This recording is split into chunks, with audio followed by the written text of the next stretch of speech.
Right, let's go back to the protests that have been taking place in Charlotte, North Carolina, following the police shooting of Keith Lamont Scott on Tuesday night.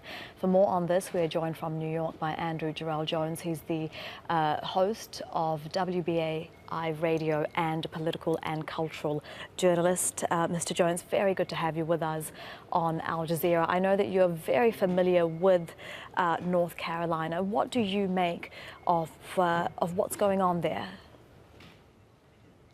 Well, it's great to be with you, Stephanie. And this is just a result of the tension rising not only from the shooting of Mr. Scott, but from years of tension in the community in regards to police relations with the black community and with minorities in general. And what we're seeing right now is a clear tipping point, a clear zenith of this tension, of this boiling contention between the community and the police. And we're seeing it transpiring throughout the night with, sadly, one civilian getting killed, albeit through another civilian, and a police officer getting injured. So this is the result of not only of what took place on Tuesday evening, but what has taken place for many years throughout the history of Charlotte. Let's start with the latest events and the shooting, the Tuesday shooting of Keith Lamont Scott, because we don't actually know what's happened yet. Police are saying that he had a gun. His family is saying he was reading a book. I mean, two completely different accounts. We can't,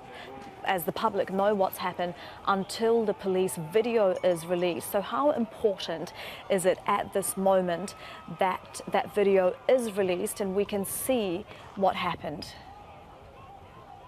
Well, it is so essential to knowing what actually took place, because we've already had another case of a they said, where honestly no one knows what happened outside of the policeman that did the shooting in terms of what happened on Tuesday with Mr. Scott, because only he knows what took place in that tragic episode.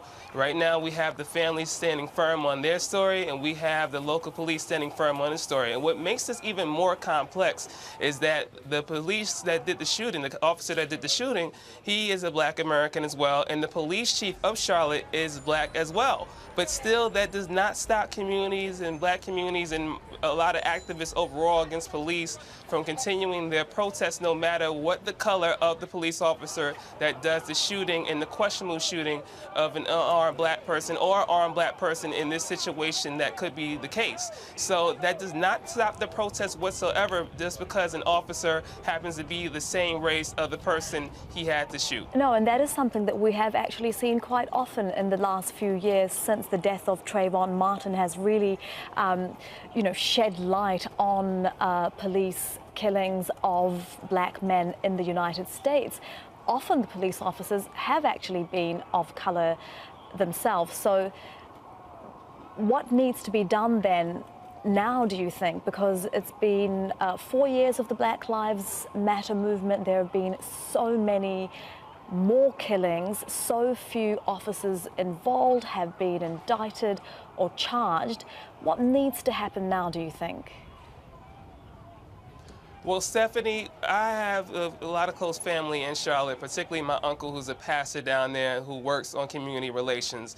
And one thing that he's expressed, as well as many people throughout Charlotte and across the country for black people and activists in general, is a distrust that they have in regards to the police community, especially when full accountability is the case. One particular episode that has led fuel to the fire of what is taking place in Charlotte right now is the shooting of Jonathan Ferrell, a 24-year-old black college student, or a recent black graduate college student at the time, who one night he had gotten into a bad car crash and was seeking help, and he tried to tap on the door of a fellow citizen to see if they could assist him in his need of help. And what happened was, it turned out to be a lady who was white who thought that he was actually going to rob her while he was banging on the door. So she called the cops, and unfortunately the officer that came to the situation, Robert Carrick, actually shot Farrell, who was unarmed.